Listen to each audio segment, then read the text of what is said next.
Bienvenidos a la lección novena, a la unidad didáctica 9 de nuestro curso de Historia de la Sábana Santa en el contexto del culto y la piedad cristiana, que pertenece al Diploma de Especialización en Estudios Sindónicos del Ateneo Pontificio Regina Apostolorum.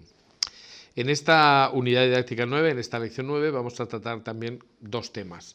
Por una parte, vamos a continuar con la trayectoria histórica que nos habíamos dejado interrumpida por la clase anterior, que era un pequeño paréntesis de carácter iconográfico, y ahora pues vamos a seguir pues con el desarrollo cronometrado, vamos, o sea, el desarrollo de los acontecimientos tal como se produjeron. Entonces, podemos hablar en primer lugar de la síndone en Atenas. Veremos que esto es un hecho documentado, es decir, que se sabe que la sábana estuvo en Atenas, y lo que no se sabe es quién llevó la síndone a Atenas, que será el segundo tema que trataremos. Y en tercer lugar, pues nos plantearemos pues las dos hipótesis de cómo la sábana sale de Atenas y llega hasta Francia, que eso es precisamente el único punto de la historia de la Sábana Santa donde hay una cierta discusión, porque hay dos posibles vías que analizaremos las dos, aunque yo tengo mi opinión personal y lo diré en su momento. Y la segunda parte de la lección pues es ya con la síndone en Lirey, es decir, cuando la síndone llega a Francia, concretamente en la localidad de Lirey, se expone en relación a una familia que son los Chagny, de los que hablaremos, y ahí al iniciarse las ostensiones pues empiezan también las primeras prohibiciones, que eso va a originar un verdadero problema de carácter pues eclesial prácticamente, ¿no? Bueno, pues vamos a ir entrando en materia, simplemente decir que, como siempre, que estamos en el Centro Español de Sindonología y que mandamos un saludo desde aquí a nuestros alumnos. Primera parte, por tanto, la síndone en Atenas. He dicho que eso es un hecho documentado. Pues sí, tenemos providencialmente una carta que forma parte del Cartularium Culisanense, concretamente el folio 126, que se guarda en la Biblioteca Nacional de Palermo, donde, pues como vamos a ver, pues hay un texto que nos deja clarísimo lo que había ocurrido. Sabemos que con ese momento, esa vorágine que se produce en la toma de Constantinopla, sabemos que la sábana pues ha desaparecido. Nos decía Robert de Clary que nadie sabía, ni griego ni francés, dónde estaba la síndone. Pues resulta que sí que hay alguien que lo sabía, ¿no? Y precisamente pues aquí tenemos el testimonio de quien sabía exactamente dónde estaba. Vamos por partes. En primer lugar, el cartulario o cartularium en latín pues es una colección de documentos originales recogidos en un solo volumen. Por tanto, eso se llama cartularium.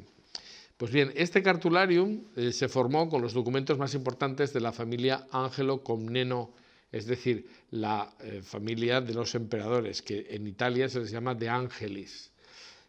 Por cierto, no me resisto a decir que la famosa casa traída por los Angeli a Italia, al norte de Italia, pues en realidad no fueron los Ángeles, sino los Angeli, es decir, la familia de los emperadores, los que desmontaron la casa de Loreto y mejor dicho, la de Nazaret, y la construyeron en Loreto. Es decir, que aquí la tradición, como siempre, la leyenda cuenta cosas que pues pueden estar un poco deformadas, pero siempre tienen razón. O casi siempre hay un fondo histórico. O sea, fueron los Angeli, es decir, los ángeles, traducidos al español, pero era la familia de los Angeli, de los emperadores, los que habían traído la casa de Loreto. Pero bueno, cierro paréntesis. Simplemente decir que, bueno, este cartulario se llama Culisanense porque son, como he dicho, los documentos más importantes de esta familia que se conservaban en el Palacio de Colesano, en Palermo. De ahí, como digo, el nombre. Pues bien, el valor del cartulario, y de un cartulario en general, depende de la exactitud que tenga con relación al original. Es decir, si es una colección de cartas que no son originales, sino que son transcripciones, pues ahí tendrá un valor relativo. Sin embargo, afortunadamente, esta carta de la que vamos a hablar, esta copia, es una copia literal y además está acreditada por el arzobispo de Monreal, el Monseñor Benedetto de Aquisto, y en la transcripción nadie la pone en duda y nadie pone en duda la fecha, que es 1205, el texto original, ¿no? La traducción, o mejor dicho, la transcripción es del de 1800 algo. Pero efectivamente, bueno, pues es lo único que nos queda, porque la destrucción en un bombardeo de Palermo en el año 1943 hizo que el original se perdiera. Pero, como digo, nadie pone en duda que efectivamente esto es una transcripción del original, entre otras cosas porque pues no tendría ningún sentido que nadie falsificara una carta así. Entonces nos basta precisamente con esa acreditación para considerar que esto es la copia fidedigna de un documento desaparecido. Y concretamente, ¿qué es lo que dice el cartulario? Bueno, pues este folio concretamente dice lo siguiente. Lo vamos a leer porque, aunque es un poco largo, yo creo que una de las buenas cosas que tiene hacer un curso de historia que no tenga prisas es precisamente poder conocer bien los documentos, ¿no? Y esta, que a veces se citan y se citan parcialmente y muchas veces mal. Pues vamos a leer exactamente lo que dice. Empieza diciendo: Teodoro Ángel, en el nombre de su hermano Miguel, señor de Épiro, y en el suyo, desea larga vida a Inocencio, claro, es Inocencio III, el Papa, señor y pontífice de la antigua Roma. El año pasado, en el mes de abril, con la falsa liberación de Tierra Santa, llegó el ejército cruzado para devastar la ciudad de Constantino, evidentemente Constantinopla. Entre otra población, soldados de Venecia y Galia tomaron los lugares sagrados. Los venecianos se apoderaron en el reparto de los tesoros de oro, plata y marfil, los galos de las reliquias de los santos, y de entre las cosas más sagradas, el lienzo, que ahí, como es un texto en latín, pone linteum, el lienzo con el que nuestro Señor Jesucristo fue envuelto después de su muerte y antes de la resurrección. Sabemos que las cosas sagradas de los depredadores de Venecia se conservan en Galia y otros lugares, el sagrado lienzo en Atenas. Aquí tenemos, por tanto, una referencia clarísima. Se ha robado el lienzo que envolvió el cuerpo de Jesús en el sepulcro, se lo han llevado franceses, pero no está en Francia, sino que está en Atenas. Luego iremos viendo con detalle todo esto. El texto continúa diciendo: estos expolios sagrados, contra derecho y justicia, no son admisibles. Sin embargo, los bárbaros los tomaron de este altar en el nombre de Jesucristo nuestro Señor y tuyo, aunque contra tu voluntad. O sea, es decir, se reconoce por parte de la familia imperial que el asalto de Constantinopla no fue algo querido por el Papa, que esto, ya digo, muchas veces los historiadores omiten, ¿eh? Es decir, como si los papas estuvieran a favor de que los cristianos hubieran hecho tropelías durante las cruzadas. Sigue el texto. La doctrina de Jesucristo, nuestro Redentor, no concede que los cristianos despojen a otros cristianos de las cosas sagradas. Sean para los depredadores el oro y la plata y devuélvanos lo que es sagrado, para lo cual mi hermano y Señor ha puesto la máxima confianza en tu intervención con autoridad. No puede faltar la restitución a través de tu autoridad. El pueblo confiado espera tu actuación y que escuches a tu siervo. Mi hermano y Señor Miguel, y Señor mío Miguel, espera la justicia de Pedro. Y Anno Domini 1205. Es un texto realmente muy interesante y tiene una serie de datos que vamos a analizar. Vamos a hacer, como hemos hecho alguna otra vez, el análisis textual de lo que dice la carta. De momento, lo que tenemos delante de nosotros es una carta de queja al Papa Inocencio III por el saqueo de Constantinopla. ¿Quién es el autor? Porque parece que no queda muy claro. Bueno, pues es Teodoro Ángel Comneno, hermano de Miguel I. Este Teodoro Ángel Comneno es gobernador bizantino de Nicópolis, quien, ante la situación caótica del Imperio bizantino, se autoproclamó déspota de Épiro. Esto es como consecuencia de la destrucción del Imperio bizantino que sucede a la toma de Constantinopla, ¿no? Y además se puede decir que es sobrino del emperador Isaac II Ángel Comneno. Este es al que habíamos visto que había sido depuesto por Alejo III después de haber sido cegado y encarcelado, ¿no? Y bueno, pues es decir, es alguien de la familia imperial, es alguien que tiene conocimiento de primera mano y además escribe en nombre de su hermano Miguel I, el gobernador, como he dicho, autoproclamado déspota de Épiro. Si vemos cómo había quedado el imperio bizantino, pues nos hacemos una idea bastante clara. Es decir, los cruzados toman lo que es la parte central del Imperio bizantino y crean el Imperio latino de Oriente, con algunas importantes capitales como Constantinopla, Trebisonda, etcétera, ¿no? Y quedan como un resto en las partes marginales, pues Épiro por un lado y el Imperio de Nicea. Bien, entonces esta cuarta cruzada origina un imperio nuevo, que es el Imperio Latino, aunque duró muy poquito, porque en el año 1261, después de ir perdiendo posesiones, bienes y, en fin, y medios de subsistencia, al final los latinos tuvieron que abandonar lo que era el ex imperio bizantino y volvieron prácticamente todos a sus lugares de origen. O sea que tenemos, por tanto, claro de quién procede la carta. En segundo lugar, pues nos tenemos que hacer referencia a la parte más importante, ¿no? Los venecianos se apoderaron del reparto de los tesoros de oro, plata y marfil, los galos de las reliquias de los santos, entre ellas y entre las cosas más sagradas, el lienzo en que nuestro Señor Jesucristo fue envuelto después de la muerte y antes de la resurrección.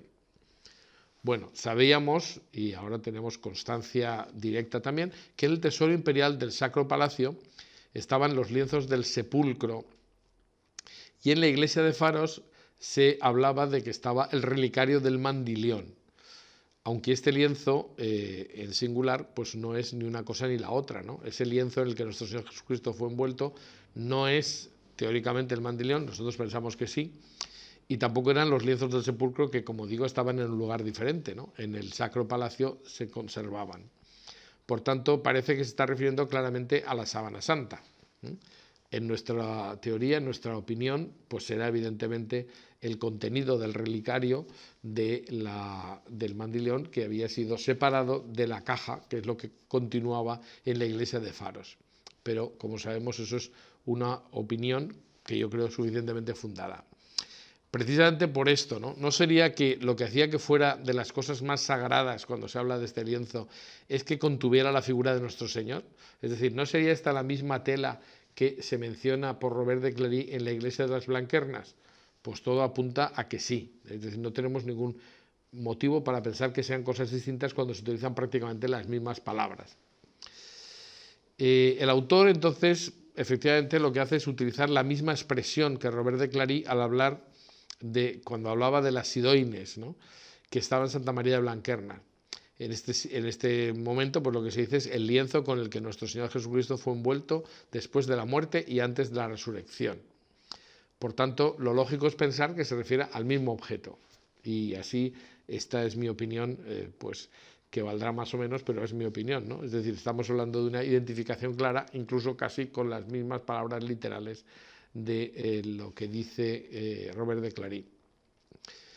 Después, pues en la carta se hace un desprecio considerable a los venecianos, que la verdad es que tenían bastante mala fama y que a lo largo de la historia medieval se ganaron varias excomuniones seguidas.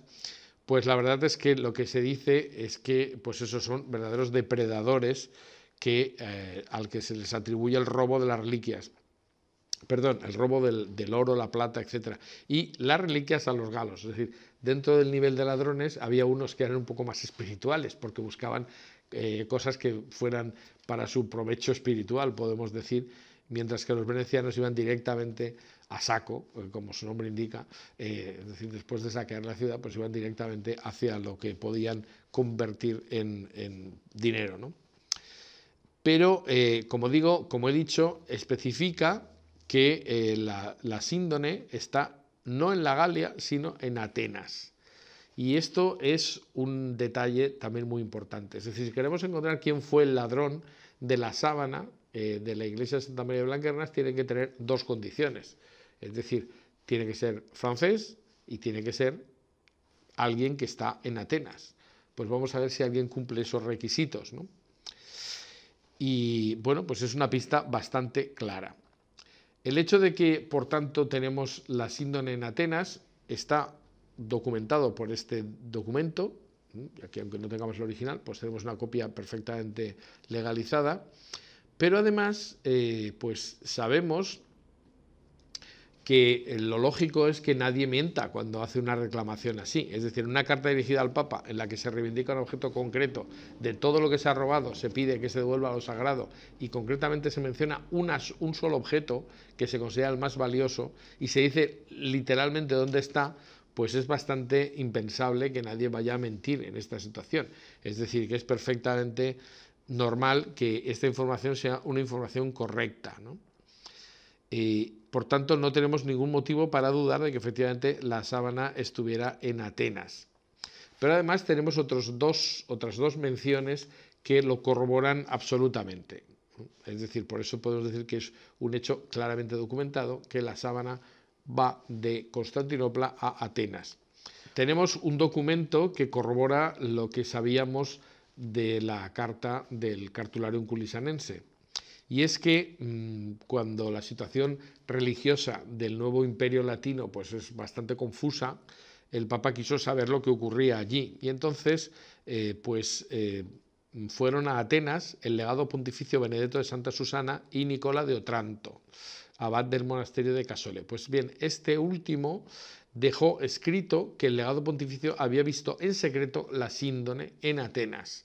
Por tanto, tenemos una confirmación completamente distinta, una fuente completamente independiente que coincide exactamente con lo mismo, donde habría visto un legado pontificio, un legado del Papa, la sábana, en un sitio importante de Atenas, ¿no?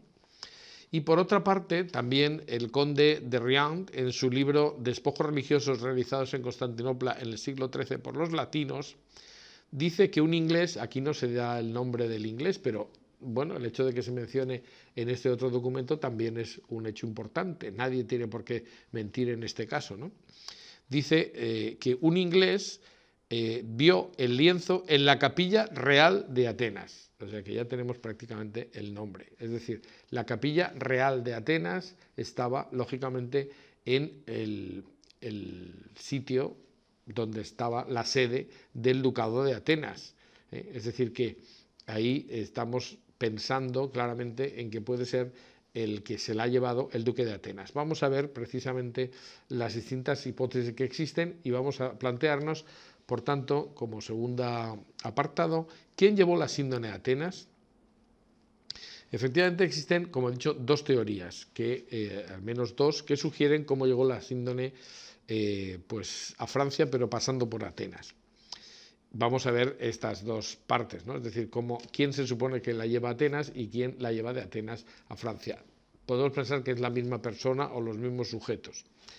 Todo parece indicar que la tela robada en Constantinopla permaneció un tiempo en Atenas, porque dio tiempo a que alguien la viera.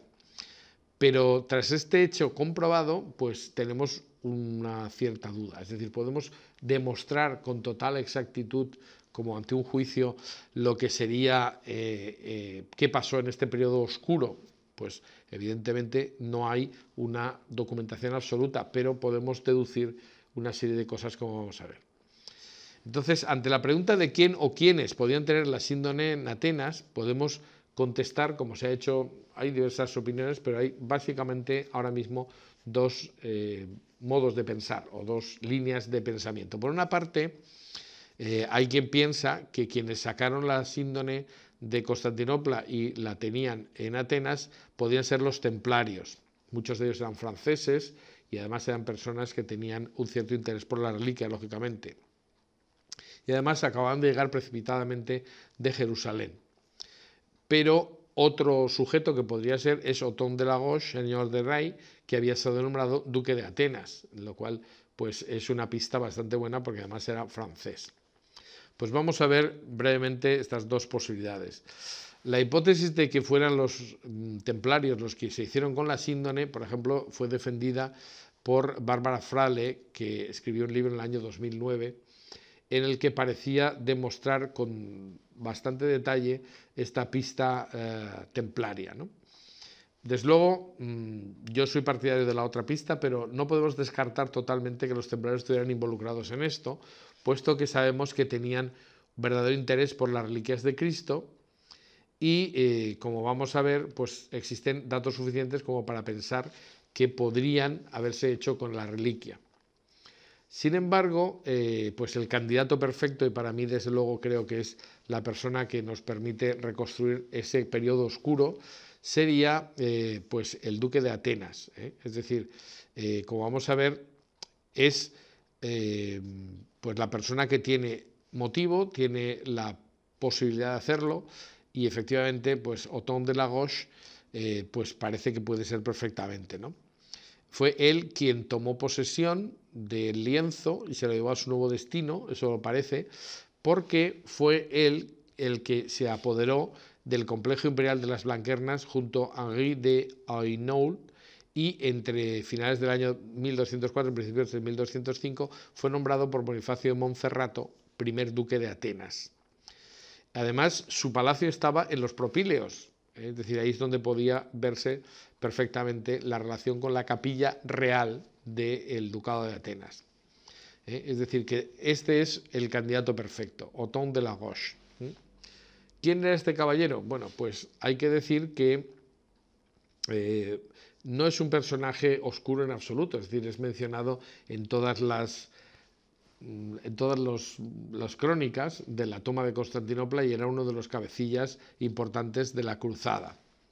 En el siglo XVII, Dunod de Charnache y un eclesiástico de Besançon citan un manuscrito que se supone que está en el Escorial de España, aunque hemos hecho la búsqueda y hemos visto que este documento no existe, por lo menos en la actualidad, y en este manuscrito del Escorial pues se cita que un tal Jérôme Zurita, realmente debía ser Zurita porque este es el apellido más lógico, dice: gentil hombre aragonés, afirma que los príncipes cruzados le concedieron a Othon la más bella de las reliquias que había en Constantinopla.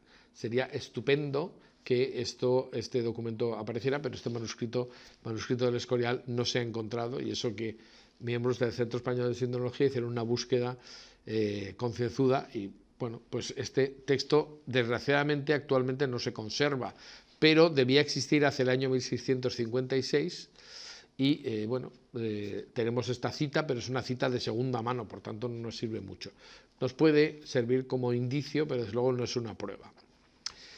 Lo que se da por seguro, aunque también ha habido quien lo ha puesto en duda, pero en fin, lo que se da por seguro, se acepta por seguro, es que aproximadamente en 1208 el mismo Othon de Lagache, duque de Atenas, habría mandado a su patria un Saint-Suaire.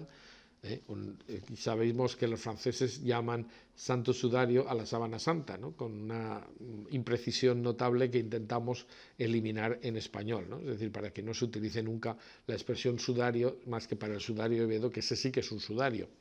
Pero en fin, admitamos que los franceses dicen el Saint-Suaire. Bueno, pues un Saint-Suaire para donarlo al arzobispado de Besançon, donde residía, y que ese lienzo fue colocado en la Catedral de San Esteban y luego en la Catedral de San Juan. Que existió una imagen parecida a la sábana santa es verdad. Y efectivamente, pues en el siglo XVII, Jean-Jacques Giflet realiza un estudio comparativo entre el Saint-Suaire de Besançon y la síndone de Turín, en un texto, en un libro, una publicación que se llama De Linteis Sepulcralibus Christi, publicado en Amberes, en 1624, y hace una comparativa, ¿no? Es decir, sabemos que eran lienzos que se parecían, pero no eran iguales. Es más, casi seguro, ya que no ha llegado a nosotros, pero casi seguro, pues podemos afirmar que el Suaire de Besançon no era más que una copia parcial de la síndone, solamente del lado frontal, que era realmente pues el más especial, ¿no? Porque era el que se veía el rostro y el cuerpo frontal de Cristo, según parece en la sábana santa, ¿no? Pues esta es una casi certeza, porque en todas las copias y en todos los documentos, documentos no, pero en los dibujos y objetos devocionales que nos han llegado del Suaire de Besançon, pues solamente se ve la parte frontal. Esto podría ser un indicio de que efectivamente se intentara hacer una copia cuando se mostraba en Constantinopla de pie, es decir, con la imagen frontal visible y la imagen dorsal, por tanto, detrás. Es decir, Si esto es verdad y se pudiera confirmar que efectivamente tal sudario fue mandado, o tal síndone, semisíndone, fue mandada por Othon de Lagos a Besançon, pues tendríamos incluso casi una confirmación de por qué el pintor pinta solo la mitad, es decir, porque era la parte visible cuando se hacía una ostensión en Santa María de las Blanquernas. Cualquiera de los casos, pues no quiero insistir en esto. Ya digo que sé que hay gente que pone en duda que esto es una creación posterior y que el sudario de Sansón, pues aunque duró un tiempo en la ciudad, no obstante, pues habría llegado muy posteriormente. En fin, eso no quiero entrar en detalles porque, por otra parte, también es una argumentación puramente marginal. Lo que sí sabemos es que el famoso sudario de Besançon fue destruido en 1794 por los revolucionarios franceses y, según se dice, fue convertido en vendas para los heridos. Ya sabemos el carácter iconoclasta que tuvo la Revolución Francesa y que supuso pues una verdadera destrucción de muchas obras religiosas y el asesinato de muchos religiosos, ¿no? Pero, en fin, en nombre de la libertad ya sabemos que se hacen muchas veces cosas que son completamente imposibles de justificar. Bueno, pues aquí tenemos las dos posibilidades. Por una parte, quienes piensan que fueron los templarios los que llevaron a Atenas en la síndone, y otros que piensan que más bien fue Othon de Lagos el que la tuvo en Atenas porque simplemente se había quedado con ella, puesto que su cuartel general estaba en el mismo sitio donde se exponía. Pero continuando con el recorrido, la sábana no se queda en Atenas, pasa por Atenas, pero en realidad llega hacia Francia. Y entonces tenemos que hacer una continuación de estas dos hipótesis para ver qué encontramos.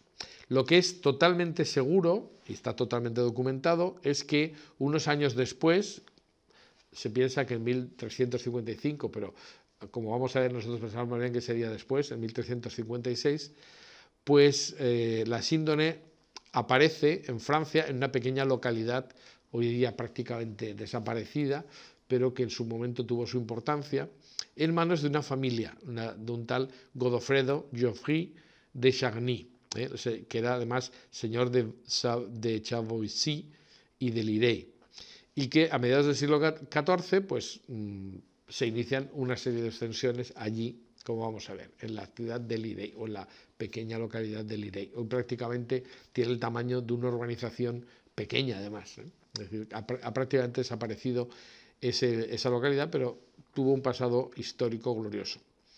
Pues, en cualquier caso, lo que nos tenemos que plantear es si llega a manos de Geoffroy de Charny, este Godofredo, ¿por qué tendría la síndone? Es decir, las dos hipótesis encajan de alguna manera. Bueno, lo que sí sabemos es que es totalmente seguro que aquí se acaba la incertidumbre sobre la sábana santa de Turín, porque está totalmente documentado que la sábana que aparece en Lirey es la misma que hoy está en Turín, ¿eh? Por tanto, tenemos ese pequeño hueco de demostración por qué sale o quién se la lleva en Constantinopla y por qué aparece en Lirey. Pero dejando ese hueco, pues a partir de este momento tenemos una absoluta certeza de que es la misma tela. Es decir, los años de oscuridad de la síndone, pues prácticamente serían como mucho entre 1205 y 1355. Es decir, ya pues 150 años concretamente. Pero esto prácticamente son 2 generaciones y se puede salvar fácilmente. Pues bien, entonces está claro que aparece en manos de un tal Godofredo de Charny y puede llegar por varias vías. También se ha hecho una serie de estudios de distintos autores que intentan justificar por un lado, por otro y por muchas otras hipótesis. Hay 6 o 7 alternativas posibles, pero evidentemente todas las que niegan el paso por Atenas se pueden descartar, porque ya sabemos que el paso por Atenas está documentado y además sin ninguna duda, ¿no? Por tanto, nos quedarían solo 2 hipótesis. La hipótesis templaria, que hemos empezado mencionando antes y ahora continuaremos, y la hipótesis de Lagos, que tengo que reconocer que es mi favorita, ¿no? Precisamente porque es la más sencilla. pero no quiero descartar de buenas a primeras precisamente que los templarios tuvieran algo que ver en este asunto, aunque desgraciadamente estamos muy acostumbrados a que se les atribuya a los templarios tantas cosas que parece que como no se pueden defender, pues se les puede decir de todo y pues inocuamente, ¿no? Bueno, si contamos sucintamente la hipótesis templaria, tendríamos que decir que esto es una pista que se inicia en este lugar de París, en una pequeña isla que se encuentra en el centro del Sena. Porque en ese lugar, junto al gran maestre del Temple, Jacques de Molay, el último gran maestre, allí murió en la hoguera en 1314 otro templario que era preceptor de la orden del Temple en Normandía y que se llamaba Geoffroy de Charny, o sea, prácticamente el mismo nombre, es decir, igual que Godefroy de Charny. Durante mucho tiempo se ha dicho si sería la misma persona, evidentemente no podía ser la misma persona porque no coincide nada, ¿no? Se decía que si sería su padre, evidentemente no puede ser porque si era un templario no tendría hijos, que podría ser un familiar próximo. Bueno, el problema está en que nadie ha encontrado ese posible parentesco. El hecho de que se parecieran el nombre pero no fuera exactamente igual tampoco sería mucho problema, porque hay que tener en cuenta que la grafía de los nombres medievales varía enormemente, no había unas reglas claras de cómo se tenía que escribir cada nombre o cada apellido. Entonces, prácticamente es el mismo nombre, Godefroy de Charny, pero con alguna variante, un par de letras diferentes que no nos permite ni identificar ni separar a estas dos familias.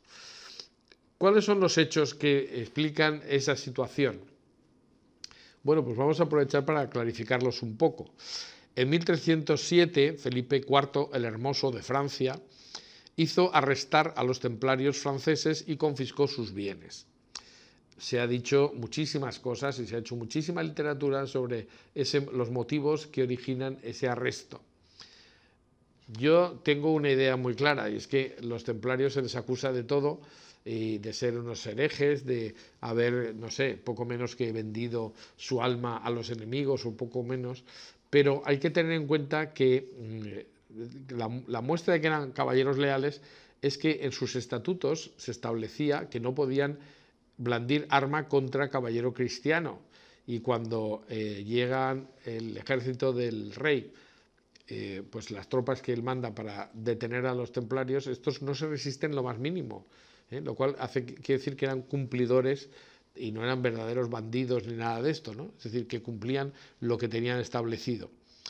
Entonces, ¿cuáles son los motivos? Bueno, pues evidentemente se aduce que habían caído en herejía y que adoraban pues a un Baphomet, en fin, una serie de cosas.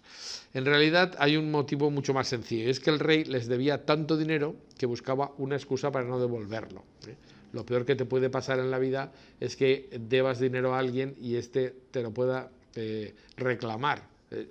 Es decir, la tentación de acabar con el acreedor, pues la verdad es que es perfectamente explicable, aunque no justificable, claro.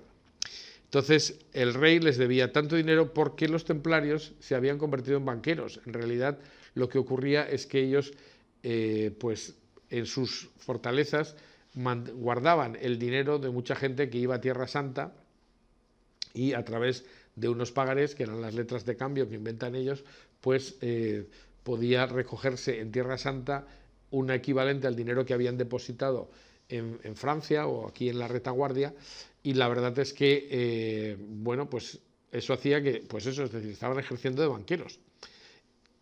Si tenían mucho dinero en depósitos, se les podía pedir préstamos, y eso es lo que había hecho el rey francés. Por tanto, no le interesaba para nada acabar con teniendo que devolver esa deuda.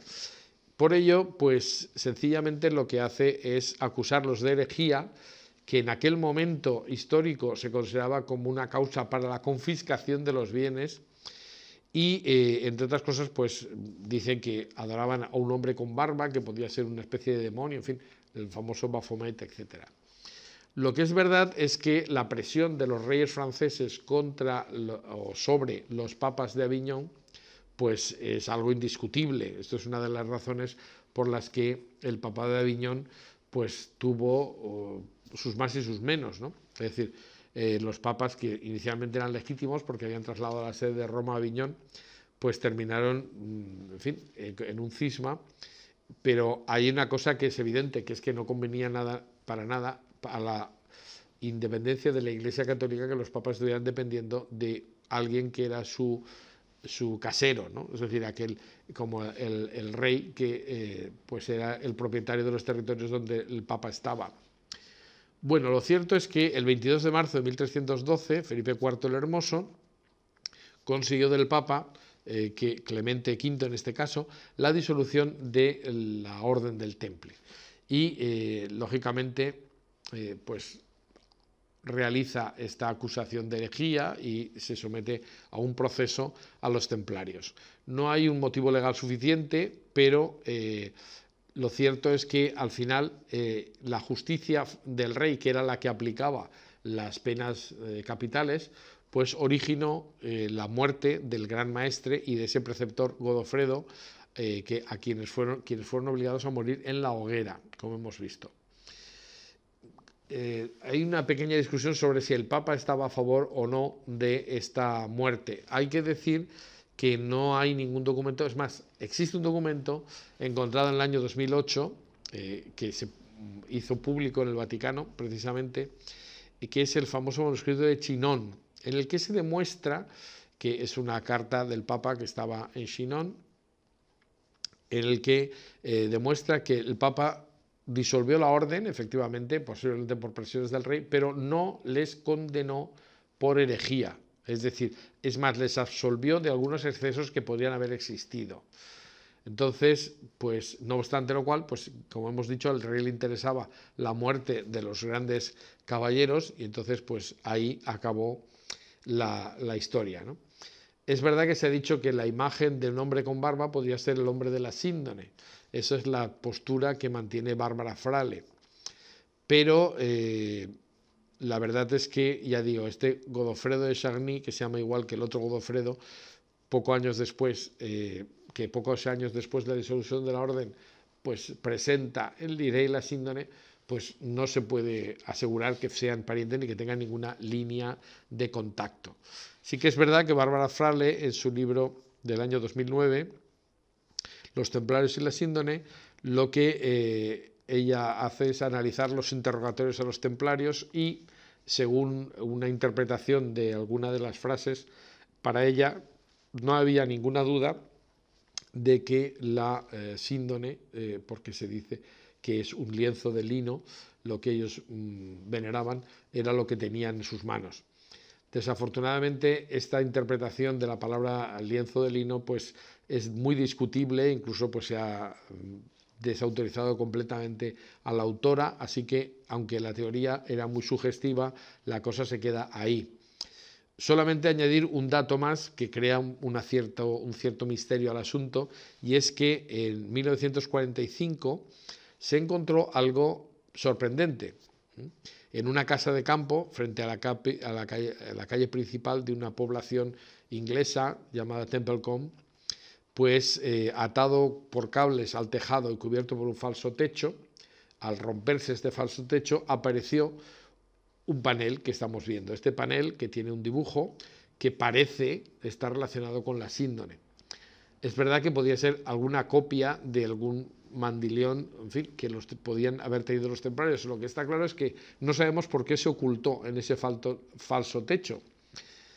En cualquier caso, sí que es verdad que Templecombe es una localidad que estaba relacionada con los templarios, porque su propio nombre lo indica, ¿no? Combe Templarium es Valle de los Templarios, y la Orden del Temple había establecido ahí una preceptoría en el pueblo en el año 1185. ¿Quién era el preceptor? Pues era el responsable de gestionar las propiedades del Temple en el oeste de Inglaterra, la admisión de nuevos miembros y su capacitación para el servicio de las cruzadas. Y para terminarlo de arreglar, hay que decir que el puerto de Poole, Dorset, el más próximo a Templecombe, fue muy usado por los cruzados. Así que el panel está datado en 1280 después de Cristo. Podría haber sido consecuencia de la salida de los templarios cuando se pierde el imperio latino de Constantinopla, pero la verdad es que hasta ahí podemos llegar, ¿no? Es decir, se ha dicho que tienen las marcas de un ojo de cerradura y unas bisagras, incluso se ha fantaseado diciendo que sí podía ser la tapa de la caja en la que la síndone habría sido traída a Francia. Pero lo cierto es que, ya digo, es una vía muy sugestiva que he contado porque es muy fácil encontrar documentos, o mejor dicho, publicaciones donde se le da credibilidad a esta vía, pero sinceramente yo personalmente creo que no nos lleva a ningún otro sitio, ¿no? Esta hipótesis templaria pues plantea muchos interrogantes, pero da muy pocas soluciones, es decir, no contesta las preguntas que se plantean. Mucho mejor, mucho más fácil es la otra hipótesis, mucho más sencilla y verosímil, y aplicando la famosa navaja de Occam, es decir, considerar que lo más sencillo es lo más probable, pues habría que quedarse con la hipótesis de Delaroche, que es la que vamos a hacer y la que a mí más me convence y con la que nos quedamos a partir de este momento. La hipótesis de Delaroche indica que quien se lleva la sábana de Constantinopla es Otón de Lagos, que tenía, repito, su cuartel general en Santa María de las Blanquernas y que fue nombrado duque de Atenas entre el año 1204 y 1205, ¿no?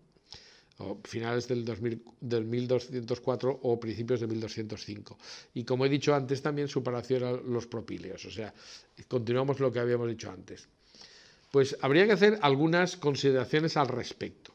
En primer lugar, hay que decir que pues algo tan sencillo como que durante su estancia en la iglesia de Santa María de las Blanquernas no podría ignorar que se mostraba allí a los fieles todos los viernes o todos los viernes de Cuaresma esa imagen, ¿no? Ese lienzo, esa sidoine que había envuelto el cuerpo de Jesús en el sepulcro. Por supuesto, tuvo la oportunidad de hacerse con la reliquia durante el saqueo, y el hecho de que no lo dijera no plantea ningún problema, porque eso es lo que hicieron todos los demás asaltantes. Nadie dijo lo que había robado, entre otras cosas porque, como vimos, era algo que estaba prohibido, es decir, se tenían que haber entregado todas las reliquias colocadas en 3 iglesias donde se iban a controlar, ¿no? Esto no ocurrió y nadie dijo nada al respecto, o sea que, por tanto, es perfectamente posible que él hubiera robado la reliquia y no dijera nada. Por otra parte, si el legado pontificio y su acompañante, que visitaron Atenas muy poco tiempo después de constituirse el nuevo ducado, pues vieron en la capilla real, que sería la del Palacio Ducal, la síndone, pues yo creo que verde y con asas. O sea, aquí no hay prácticamente ninguna discusión. Eso es lo más seguro que ocurriera, ¿no? Por otra parte, ¿qué sabemos de este personaje? Bueno, Otón de Lagos permaneció en Grecia 20 años solamente, desde el año 1204-1205 hasta el 1225, porque él tenía otro territorio, era señor de Rey en el condado de Borgoña, en Francia, por matrimonio. Entonces lo lógico es que él también quisiera administrar los bienes que le correspondían en su propia Francia, ¿no? Así que lo que hizo fue en 1225 transferir el ducado de Atenas a Guido I de Lagos, su hijo, que lo había acompañado desde 1211, y regresó a sus posesiones francesas. Y de hecho sabemos que murió en el castillo de Ray-sur-Saône en 1234. Es más, todavía tenemos algo más que apoya esta tesis, y es que concretamente en el castillo de Ray-sur-Saône, residencia de la familia de Lagos en Francia, se conserva un cofre que sus descendientes muestran como aquel en el que llegó la síndone a Europa. Entonces incluso tenemos aquí un objeto que se vincula, ¿no? Mucho más concreto que esa famosa tabla de Templecombe, que no nos puede llevar más que a elucubraciones. Pues bien, si aceptamos que esto ocurrió así, pues en realidad solo nos quedaría enlazar la figura de Otón de Lagos a Godofredo de Sagny, que muestra la síndone en Lidey unos años después, ¿no? Y ese enlace es el que tendríamos que ver por dónde se habría producido. Sabemos que la familia de Chagny y la familia de Lagos emparentaron varias veces, pero vamos a ver dónde podría encajar esto perfectamente, ¿no? Bueno, pues para ello tenemos que pasar a la segunda parte de este tema y hablar de la síndone en Lirey. Y lo primero, pues como he anunciado al principio, pues vamos a hablar de quién era la familia que recibe la sábana y que la muestra por primera vez. Como he dicho, la síndone aparece en una pequeña localidad francesa en manos de la familia de alguien que no es tampoco un personaje desconocido, Geoffrey de Sagny. Aquí está la localidad de Lirey, que incluso preguntándole a los franceses difícilmente la conocen, porque ya he dicho que es un pueblecito muy pequeño. Pero ¿quién era Godofrey de Chagny? Geoffrey de Chagny nació en el año 1305 y en 1320 heredó los señoríos de Lirey, Savocy y Montfort. Se casó inicialmente con Jean de Touchy y desde 1337 había participado en la Guerra de los 100 Años en la Gascuña y fue citado entre los valientes caballeros que permitieron la liberación de la villa de Cambrai. En octubre de 1341, después de una batalla, fue hecho prisionero y enviado a Inglaterra. Liberado bajo su palabra, lo cual demuestra que la guerra en la Edad Media era mucho más caballeresca que ahora, o sea, le liberaron bajo la promesa de obtener una suma para pagar su rescate, cosa que obtuvo del delfín de Francia, o sea que estaba muy bien relacionado. Y además la cifra eran 12.000 escudos de oro, nada menos, lo cual, insisto, pues demuestra que no es un personaje oscuro como cabría pensar, ¿no? Pues bien, el 2 de septiembre de 1345 se embarcó en la cruzada y combatió en Esmirna el 24 de junio de 1346 y a partir de ahí, pues el 2 de agosto del mismo año, fue hecho caballero. Y sus armas, como vamos a ver en diversos lugares, sus armas eran 3 escudos de plata sobre fondo de gules rojo. Pues bien, ya digo, uno de sus títulos era el señor de Lirey. Como he dicho varias veces, esto es lo que hoy día es Lirey, o sea, es una población minúscula y tiene efectivamente una pequeña iglesia que hoy día es una iglesia gótica de piedra, aunque en el tiempo al que nos estamos refiriendo, mediados del siglo XIV, pues era una iglesia todavía más pequeña, más humilde, porque era simplemente una construcción de madera. Pues bien, como he dejado caer, Godofredo de Chagny era alguien importante y bien relacionado. Hacia 1347 enviuda y vuelve a sus tierras para contraer matrimonio con Jean de Berchy. Y aquí tenemos el punto de coincidencia que buscábamos, porque Jean de Berchy era tataranieta de Otón de Lagos, el duque de Atenas. Es decir, hay algunos historiadores que han estado buscando el enlace entre Godofredo de Chagny y el duque de Atenas por la línea, dijéramos, masculina. Y resulta que en ese matrimonio, quien podría haber heredado la síndone no era él, sino ella, Jean de Berchy. Veremos después cómo encaja esto perfectamente en lo que conocemos. Pues bien, a partir de este matrimonio, además, pues esto le da mucha fuerza y pues inicia una carrera diplomática como negociador y consejero del rey. Y ese mismo año lo nombra gobernador de Picardía y capitán de Saint-Omer. Participó en los encuentros anglo-franceses destinados a prolongar la tregua, esas treguas que existían durante la Guerra de los 100 años, porque es evidente que no podía haber una guerra que durara 100 años ininterrumpidamente, ¿no? Y además es autor de varios libros y caballero de la Orden de la Estrella desde la primera promoción en 1352. Es decir, es un señor conocido, es alguien importante. Bueno, pues nos hemos imaginado que podría ser su aspecto, pero lo que nos interesa de Godofredo de Chagny es que en junio de 1343 envió una carta al rey Felipe VI de Valois indicando su intención de construir una capilla en su villa de Lirey que sería atendida por un colegio de 5 canónigos, de ahí que se llama la colegiata, lógicamente. Pues esta fundación fue confirmada después por el rey Juan el Bueno y por el Papa Inocencio VI en su bula del mes de febrero de 1354. Aquí tenemos, por tanto, una fundación, es decir, sabemos que este señor creó la colegiata de Lirey. Había sido alférez real, pero sabemos que murió precisamente en la batalla de Poitiers, famosa, el 19 de septiembre del año 1356, haciendo de escudo al rey, lo cual indica su proximidad. Era el portaestandarte, y una flecha pues acabó con él, pues evitando que acabara con el rey. Verdaderamente es un caballero que muere pues heroicamente y al que se le hacen grandes reconocimientos en la propia Francia. Este es el sujeto en cuya familia, dijéramos, que se produce la primera ostensión de la síndone. Lo que ocurre es que, a pesar de su fama y de su honor y todo esto, las primeras ostensiones fueron acompañadas de las primeras prohibiciones, como vamos a ver. Bien, de momento hay que decir que esta es la iglesia de Lirey actualmente. Ya hemos dicho que esta es de piedra, es gótica, pero la original, construida por Godofredo de Charny, pues era mucho más modesta. En realidad, pues la colegiata recién construida recoge y muestra al público un lienzo que se consideraba la mortaja de Cristo aproximadamente en torno al año de la muerte de Godofredo. Hay quien dice 1355, la primera ostensión, pero como vamos a ver, yo soy partidario de que ocurrió después de la muerte del caballero Godofredo de Charny.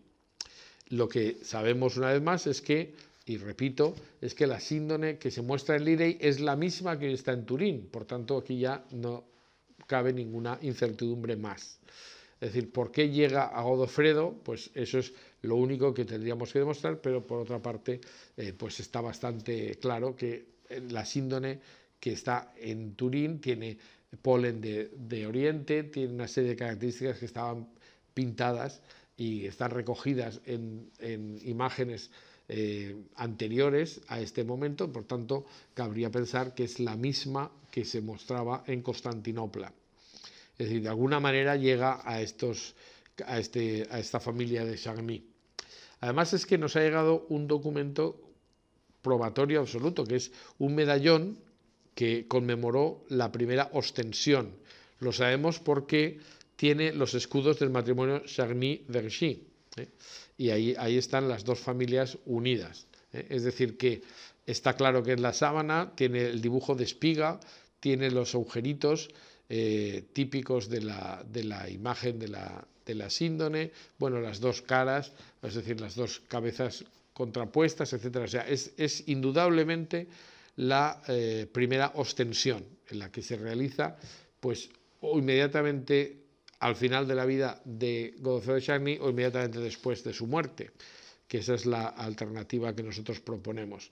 Pero está claro que en cuanto se muestra la sábana, pues inmediatamente, y como es lógico, el obispo de la diócesis pues monta en cólera, ¿no? Porque Henri de Poitiers, que es el obispo de Troyes, que era Troyes es la diócesis en la que estaba Lirey, inmediatamente pide explicaciones a los canónigos por saltarse su permiso y prohíbe las ostensiones. Es decir, que es un intento, no sabemos si hubo alguna otra ostensión más, porque claro, aquí hubiera tiempo a producir pues medallones de recuerdo y cosas así, nos indica que esto pudo ser una actividad que ocurrió más de una vez. Pero está claro que en torno a 1355-1356, porque antes no se menciona en absoluto en Lirey que esté la sábana. Y efectivamente, ante esas primeras prohibiciones, lo que va a ocurrir es que se producen las primeras prohibiciones. ¿Qué pasa a continuación? Pues que los canónigos si no pueden exponer la sábana porque el obispo de la diócesis se lo ha prohibido, lo que hacen es devolverla a la viuda de Godofredo, que ya sabemos que a partir de la muerte en 1355, en la batalla de Poitiers, pues lógicamente pues se había quedado viuda, ¿no? A la muerte de su marido, pues se queda viuda. Y lo que hacen los canónigos es devolverla a la familia para que guarde la sábana. Hay que tener en cuenta que durante todo este tiempo de estas primeras ostensiones, la guerra estaba muy próxima. Esa guerra de los 100 años entre Francia e Inglaterra, pues estaba en las proximidades, y la colegiata pues era un lugar que no era un refugio seguro, ni muchísimo menos. Así que Jean de Vergy, tras la muerte de Godofredo, lo que habría hecho es refugiarse con sus dos hijos y con la síndone en el castillo de Montfort, que era una propiedad de la familia, como sabemos. Y aquí hay un silencio, es decir, la sábana sabemos dónde está, pero sabemos que no se expone. es necesario que pasen 34 años para que en 1389, 34 años después, Godofredo II de Charny, es decir, el hijo de Godofredo I, el caballero que muere en la batalla de Poitiers, etc., pues en este caso es el hijo el que realiza una petición a Clemente VII, que era Papa de Aviñón, y le pide poder volver a exponer el lienzo en la iglesia construida por su padre. De esto nos consta, es algo perfectamente documentado, ¿no? Bueno, realmente la petición no la hace al obispo, que tendría que haber sido lo preceptivo y además lo que le hubiera evitado problemas, pero se dirige directamente al legado apostólico, el cardenal Pietro de Santa Susana, obispo de Porto. Curiosamente tiene el mismo título que aquel que vio la síndone en Atenas, pero no es la misma persona ni mucho menos, es otro obispo que ocupa la misma posición, ¿no?, de legado apostólico. Pero efectivamente este legado apostólico no sabemos si tenía buena información o simplemente le pareció digno de aceptar la proposición y pues dio su permiso. El que no lo dio fue el obispo de la diócesis, que ya no era Guy de Poitiers, sino que era ya Pierre d'Arcis. Es decir, se reanudan las ostensiones que se estaban realizando en la colegiata con los máximos honores, y esto, como veremos en la próxima lección, en la que estudiaremos detenidamente todas las repercusiones que tuvieron esta primera ostensión, o estas primeras ostensiones, si hubo más de una, pues esto es lo que realmente causaba desasosiego en la autoridad eclesiástica, ¿no? Es decir, que se presente como auténtica una tela de la que no se sabe nada y que además pues se haga como si fuera la reliquia más insigne de la cristiandad, con eclesiásticos dándole los máximos honores, pues eso era algo que no era aceptable, ¿no? Y además era lógico, ¿no? El rey de Poitiers se queja y prohíbe las ostensiones, y el sucesor, estos 34 años después, pues el nuevo obispo, Pierre d'Arcis, vuelve a prohibir estas ostensiones. Es más, reúne a los canónigos y les amenaza diciéndoles que paren de hacer estas ostensiones, pero ellos, pues como tienen la autorización del legado papal, pues siguen haciendo lo mismo, ¿no? Y por otra parte, de Charny también recurrió al rey de Francia, que en este caso era Carlos VI, y consiguió una autorización para las ostensiones por parte del rey. O sea que aquí los que se saltaban continuamente la autoridad que le correspondía era el obispo. Eso es la autoridad que se saltan todos. Es decir, tanto el legado pontificio que puentea al obispo como al rey, bueno, pues todos estos están no teniendo en cuenta que el que manda en la diócesis es el obispo, en este caso Pierre d'Arcis.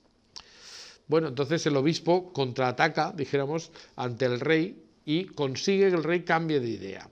Es decir, emite, hasta el punto de que emitió una orden de requisación para requisar la síndone. Es decir, que el rey, que había permitido primero las ostensiones, ante la queja del obispo es sensible y prefiere que se requise la sábana. Lo que ocurre es que los canónigos de Lirey se niegan a entregarla, pues insistiendo en que, bueno, pues el señor de Lirey, el que había creado la colegiata, estaba a favor, y también el propio Papa. Así que, bueno, pues la última instancia siempre es el Papa, lógicamente. Y entonces el señor de Charny se dirige al Papa Clemente, a quien le pide que confirme, y lo hace, la precedente autorización dada por su legado, y además el Papa ordena al obispo que se calle, es decir, le pone silencio sobre el asunto. Este es un punto clave en la historia de la sábana santa. Es más, es casi el primer punto que se estudió cuando la síndone empezó a ser tomada en serio a partir de las fotografías y del hallazgo del negativo fotográfico de la sábana. Y ha originado una enorme polémica que estudiaremos con detalle en la próxima clase. Es la aparición de lo que se llama el Memorándum de Pierre d'Arcis. Este es un texto, es un informe dirigido al Papa por el obispo de Troyes, el obispo de Troyes, Pierre d'Arcis, en el que le da la versión de los hechos y se justifica, es decir, qué es lo que ha pasado desde el principio de las ostensiones, cómo su antecesor se había opuesto y él en la misma línea se opone y justifica, intenta utilizar razones para justificar que efectivamente pues él se opone por motivos sólidos. Esto es lo que habrá que ver, si esos motivos son motivos sólidos o no.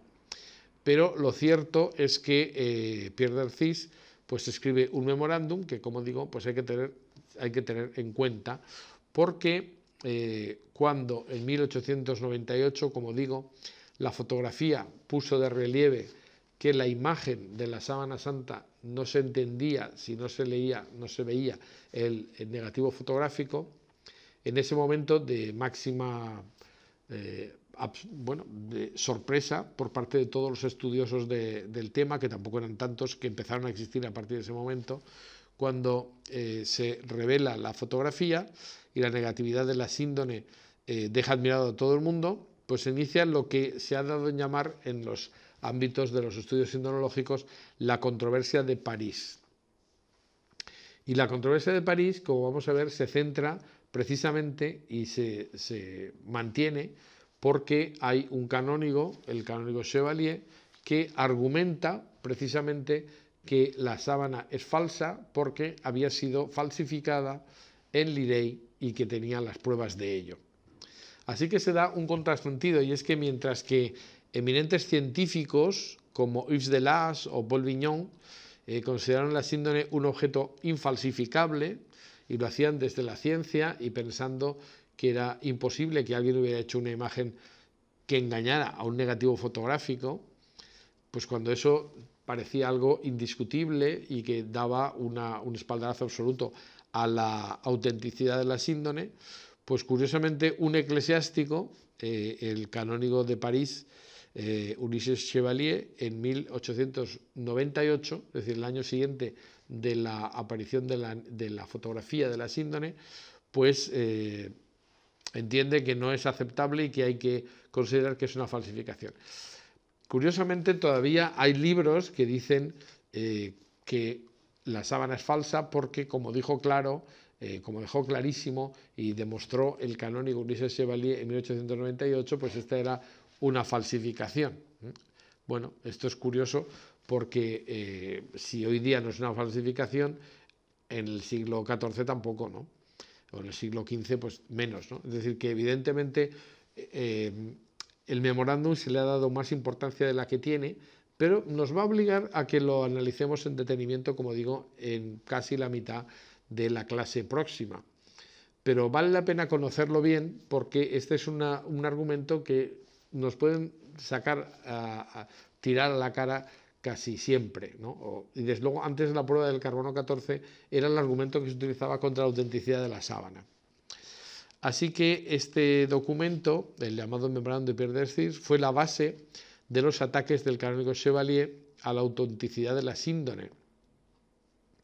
Entonces, lo llamativo es que si uno lee el memorándum, ve que la interpretación que se ha hecho de esto pasa muchas veces, la interpretación que se ha hecho es una interpretación un poco sesgada, dando importancia a afirmaciones sacadas de contexto que parecen que sean mucho más importantes de lo que son realmente.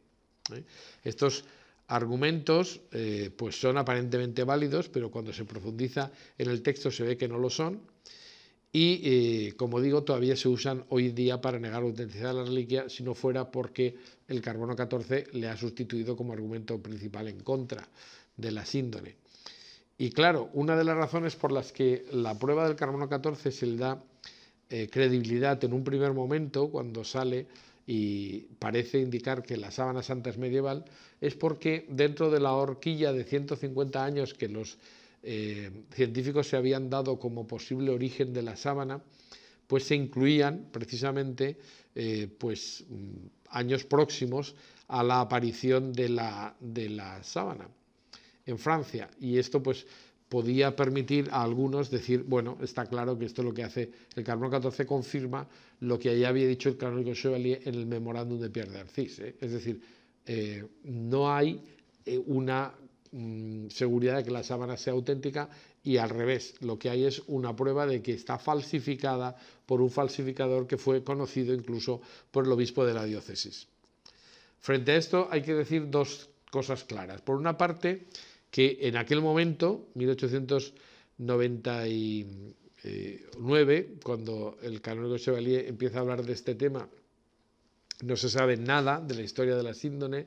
Por supuesto, se desconoce todo el pasado antiguo, todo el pasado extraeuropeo, y claro, parecía que la síndone había surgido como por arte de magia en la localidad de Lirey, lo cual hacía bastante sospechoso la aparición de ese objeto, ¿no?